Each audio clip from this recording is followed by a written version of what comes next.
So if you didn't know, the creator of One Piece, Eiichiro Oda, is an absolute mastermind when it comes to his character creation. I mean, how the hell do you turn something like this into a relevant character for the story? Or this. I mean, hell, we got toys for this guy. His imagination simply knows no bounds. But with all of that imagination comes the question, how do you navigate what characters are gonna make the biggest impact when it comes to the story and the prices of your cards and your investments, right? Because the popular characters will definitely dictate the prices of cards, which is why, guys, in today's video, we're gonna be looking at the top 5 most underperforming characters, most underrated characters from the One Piece story itself, and I'm gonna be giving you a rundown as to why I think these cards are underperforming currently and why I think that may change as the story continues. So with that being said, there's gonna be a lot of juicy information in this video if you're looking to collect and invest for the One Piece TCG. So if that all sounds good to you, don't forget to leave a like and subscribe to the channel for more great content. And real quick, a word from today's sponsor. So who out there remembers that incredible game, Cyberpunk 2077? You know, the game that takes place in the future, featuring Keanu Reeves? Wake up, samurai! Well, what if I told you they are officially making their own trading card game? So the people behind this exciting project, WeirdCo, reached out to me personally to let me know that they are closely collaborating with the official people behind the game itself, CD Projekt Red, in creating the Cyberpunk 77 TCG. And from what we've seen, this stuff looks seriously legit. The art goes hard, the cards look incredible, and they're not just making something collectible. They're building a real game with structure, strategy, and organized play. We're talking unique mechanics with gig dice and assembling a crew of 3 legends to face off against the rivals of Night City. Their Kickstarter also has the most pre-launch followers of any TCG crowdfunding ever, and people are jumping in heavily. They already have tens of thousands of backers, and their Discord holds over 64,000 people. And that is the kind of momentum you want to see before a serious project like this takes off. They've also got some really cool stuff for early supporters, which you can check out. We're talking exclusive rewards, different tiers, and honestly, the Cyberpunk dice they're including in some of the packages are just straight up sick. I mean, look at these. They look awesome. So if you're into Cyberpunk, trading card games, or hell, you're just looking for the next big thing, guys, I'm telling you, this is the thing to check out. So guys, be sure to click the link down in the description below, check out their Kickstarter, feel free to support them, and guys, be a part of history because Cyberpunk fans will be eating good once this trading card game launches. So check it out and support the Cyberpunk TCG today.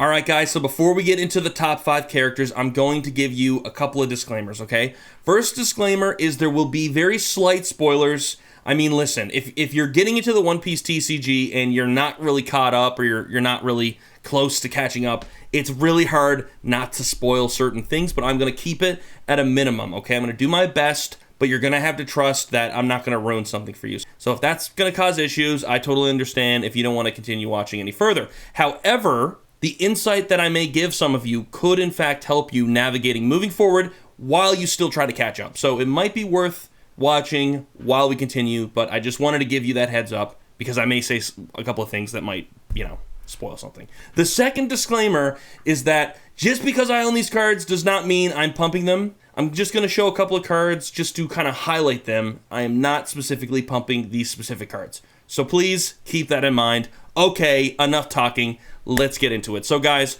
5 characters. We're going to be doing 5 characters, and I'm going to be giving you 1 honorable mention. I think these 5 characters plus honorable mention are underperforming, are misunderstood. We have not seen their full potential in terms of their pricing and their impact in the story. Because as we know, the One Piece story is still unfolding. We've still probably got a solid, I don't know, 5 years until Oda finishes the story. That could totally be wrong. 3 to 5 years. You know, there's just still so much unfolding right now.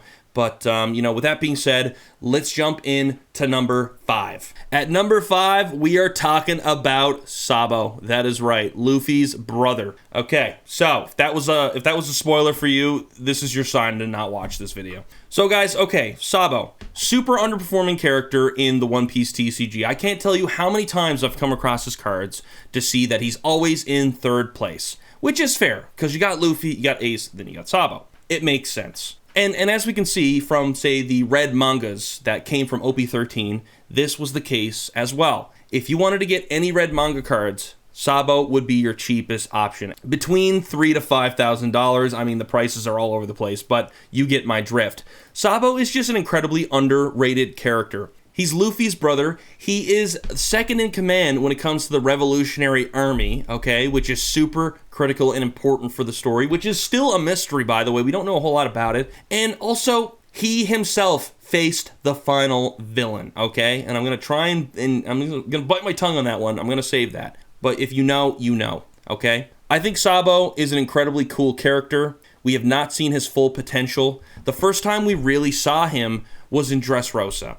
And I mean, I love that there's a card here that even displays that moment too. You know, he came in and he did certain things which blew everybody away. And it just made you really appreciate him as a character, especially considering the fact, you know, we thought he was dead for the longest time. But I think Sabo as a character and as a card is incredibly underrated. I mean, even in the latest set, OP15, he's one of the cheaper SPs from like those really cool looking Devil Fruit SP cards that look really fantastic, by the way. I've seen a few of these and they look really, really nice. They glisten in the sun. I mean, they usually do, but there's a nice like diamond kind of sparkle to these cards, which is cool. But again, Sabo always in third place, always being disrespected, you know, even with the wanted poster, even with this treasure cup card. I mean, let's take a look here. This treasure cup card off the bat was selling for about $200, and we can see it's slowly gone up in price, but that's more or less because treasure cup cards, I think, are incredibly valuable and very scarce, which perhaps many people still don't recognize. But guys, I do think Sabo is going to have a very important role to play in the story.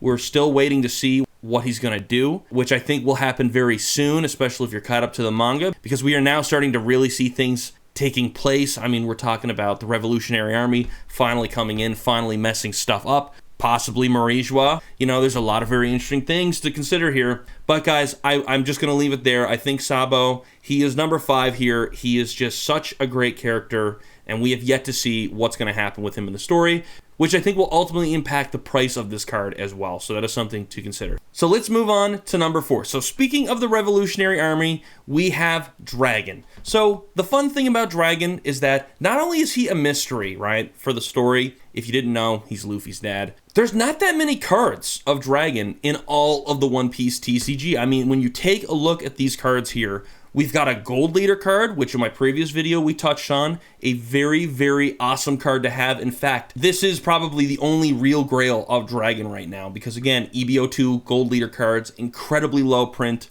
incredibly low pop count for PSAs, selling for $1,000, which if you ask me, isn't too bad at all. Of course, these prices are a little all over the place. I mean, somebody sold it for $500. So, you know, if you can get a deal, you can get a deal. But I think Dragon as a whole is incredibly underrated. We don't even know this man's Devil Fruit power. And we know there's a Devil Fruit power, but we haven't really seen this man in action since Logtown. We've seen flashbacks, we've seen little things here and there, and, you know, all that stuff. But his relevance has been prominent throughout the entire story. However, he has remained a mystery as the world's most wanted man. And we do have an SP of this guy, and it looks fantastic. This card is a little expensive. It's not unaffordable.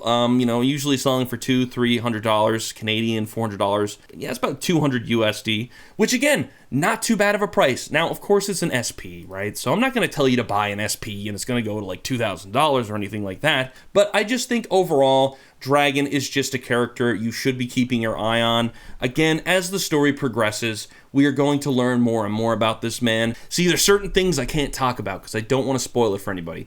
But if you're caught up to Elbaf, there's a thing and it talks about the past. Dragon might be relevant there. There's some really cool stuff to consider. I actually don't own very many Dragon cards. The only Dragon cards I have is this one right here. Actually, that's a lie. I have this card too in Japanese, but yeah, that's really it. Not a whole lot to consider with Dragon at the moment, but this character is more of a, you know, pay attention. If you see a treasure cup card down the line with Dragon on it, you know, might be your sign to potentially look into getting that. Will we get a manga Dragon at one point? Possibly. And I think the amount of value that character will hold in the story will really reflect off the show. I mean, look at Garp, okay? Garp is Luffy's grandfather. He's Dragon's father. We saw the madness of Garp, okay, on Pirate Island. We saw the madness. That was, in fact, one of my favorite moments in Egghead, was just what was going on in Pirate Island was phenomenal. So,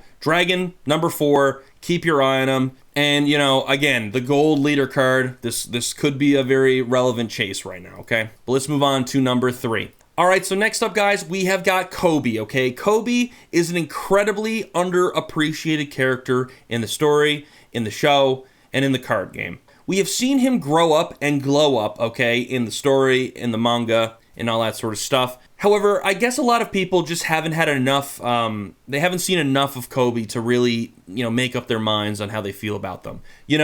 Most people forget that Koby was literally the first person that Luffy befriended during his entire journey. Not Zoro, not Nami, not Usopp, it was Koby, okay? Koby was the first character that he really interacted with, and in a way, freed, okay? He basically showed Koby that he can, free himself from Alvida, he can do what he wants to do, and he wanted to join the Marines. Luffy obliged. Luffy helped him out, gave him support. And we've seen throughout the entire story that his relevance has remained strong. Garp took him under his wing. We've got Dragon with Luffy's brother, and we got Garp with Luffy's, friend, the first friend he really had in the story, right? So interesting little correlations there and stuff like that. But, and if you saw from Pirate Island, which this manga card right here is inspired by, we saw Koby do some crazy stuff. Now, obviously, this isn't my favorite look of Koby. I don't really understand why they chose this look. I think they were just trying to use the most recent image of Koby, which was again from Pirate Island, to display him on the card. Obviously, not his best look, right? I mean, who wants your favorite character in a ball and chain, or just a character in general? You know what I mean? But we've got other cards too. Like there's quite a few Treasure Cup cards of Koby. Like we got this one from August 2025, and it's not a cheap card. It's around $1,000 for this card. I can't remember if this is top 8 or top 16, but regardless, still a really nice card. And we have another Treasure Cup Koby card as well, and this one's about $400 or $500. So, Bandai is sort of keeping him relevant, especially in the tournaments and stuff like that. Like we've got this finalist one here. This is a really cool card as well. But overall, guys, I really think Koby is just not being appreciated enough. We haven't seen enough of Koby. Okay, hell, I'm going to say something, and it's a spoiler, okay? So feel free to skip ahead. But Pirate Island, we know Garp got captured, right? What if Koby saves Garp, right? That'd be pretty awesome. Hard to say. Hard to say what'll happen. A lot of cool stuff to consider. He's number 3, guys. This character is completely underrated, and I think his time to shine will definitely commence at some point in the story.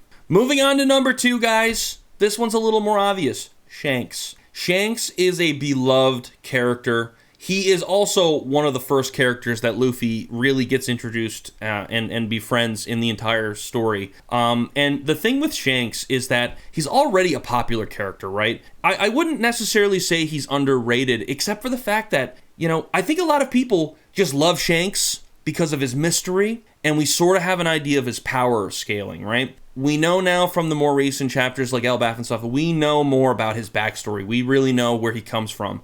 We know a lot of amazing things about Shanks, but he's still a mystery. The only time we really saw him fight was like in Film Red. We haven't really seen this man go toe-to-toe. He's literally stopped the Marineford War, guys. He ended Marineford.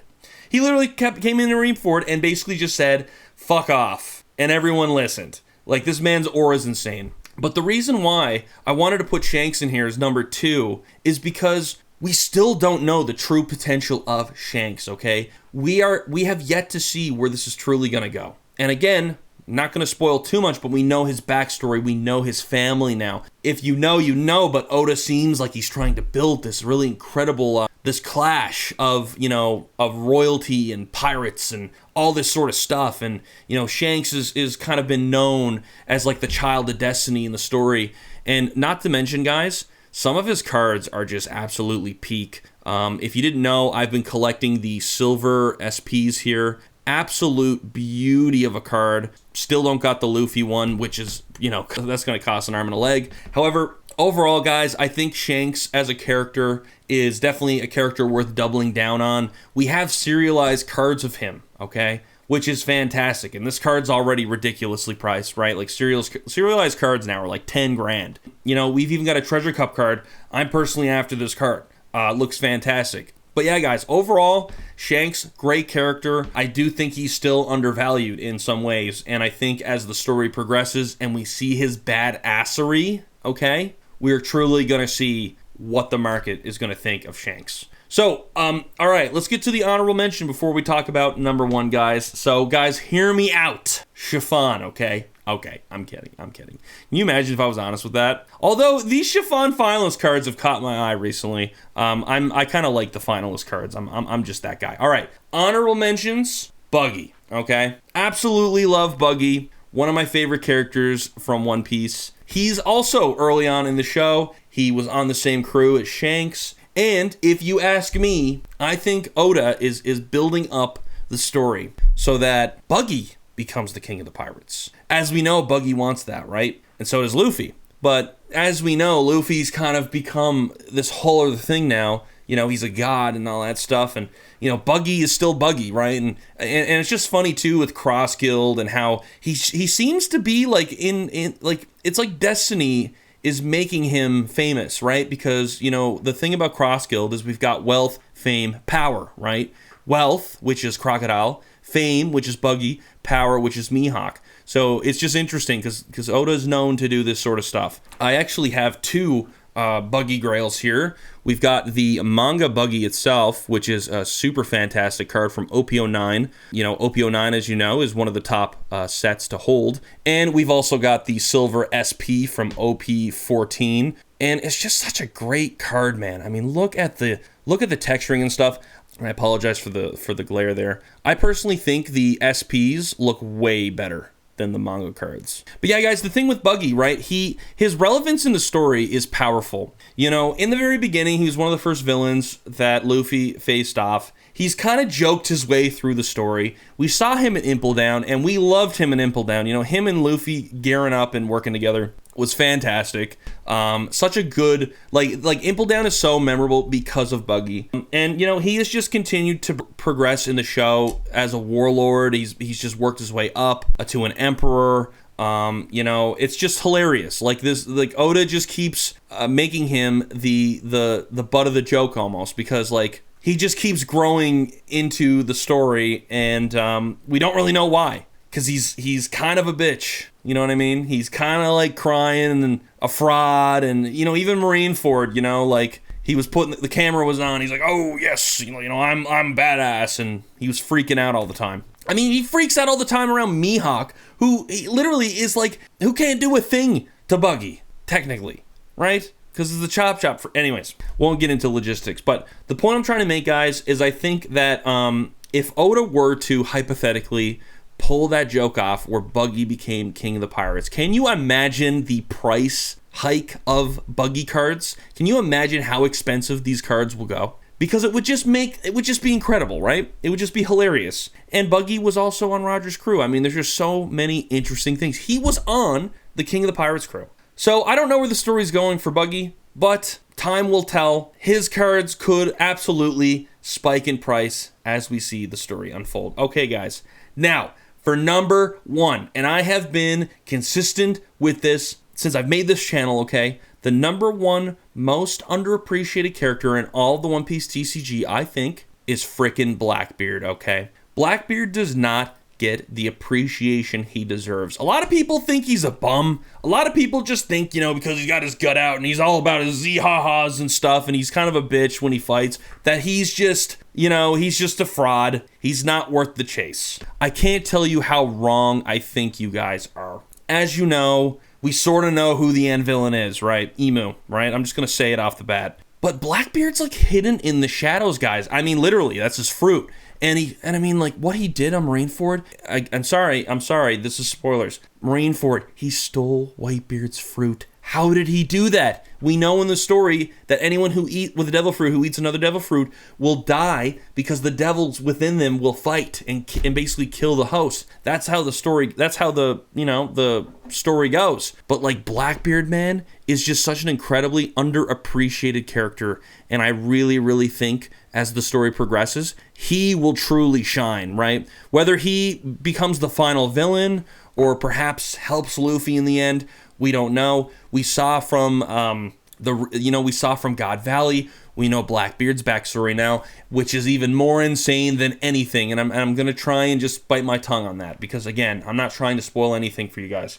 But we know his backstory, just like Shanks' backstory, okay? We know stuff now, and it really kind of speaks volumes as to where these characters are going, what it's going to do, or where they're going to go in the story, and in fact, what it will do on the price of his cards, right? If I was really willing to bet, out of all of these cards, guys, I really do think Shanks and Buggy and Blackbeard are obviously going to be the top contenders, which again may sound a little obvious because, you know, they're the emperors. But like the thing is I really just feel a lot of people just focus on the Straw Hats and like a couple of others here and there. But guys, I really think Blackbeard is just a fantastic character. I love his cards. I mean, the gold SP looks sick as hell. I mean, you know, I just showed you the silver one right there, you know, which is super sick. And not to mention, he is just like, he is the perfect definition of a pirate in the One Piece story. You know, everybody's got all these crazy powers and stuff, but like Blackbeard's just kind of like a pirate, you know. He's just straight up a pirate.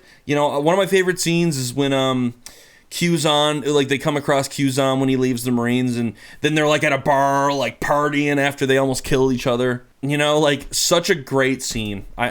He's just such a great pirate. And I really do think as the story progresses, we will truly see his potential, guys. And not to mention, he was also the reason Ace got executed. He was the reason Marineford happened, okay? Let's not forget that. And Marineford's the middle of the story. He's the reason. He captured Ace. Remember, they fought? Because Ace was after him, and then he brought him to the government. That's what happened. So, guys, completely underrated character. Completely underrated character. Mark my words, okay? Who knows what the prices will be on this card, but we have a manga of him already, so take that where you may. Anyways, guys, with that being said, that is the video. I do apologize if there were some spoilers here and there. I mean, like, it is the time now to get caught up, guys, because, like, if you're getting involved in the One Piece TCG and you're serious about it, you want to put money into it, you got to understand what you're putting money into. I get getting into Pokemon and having a few favorite Pokemon is chill and all that stuff, but, like, the big driver of One Piece is its story. Like, truly, right?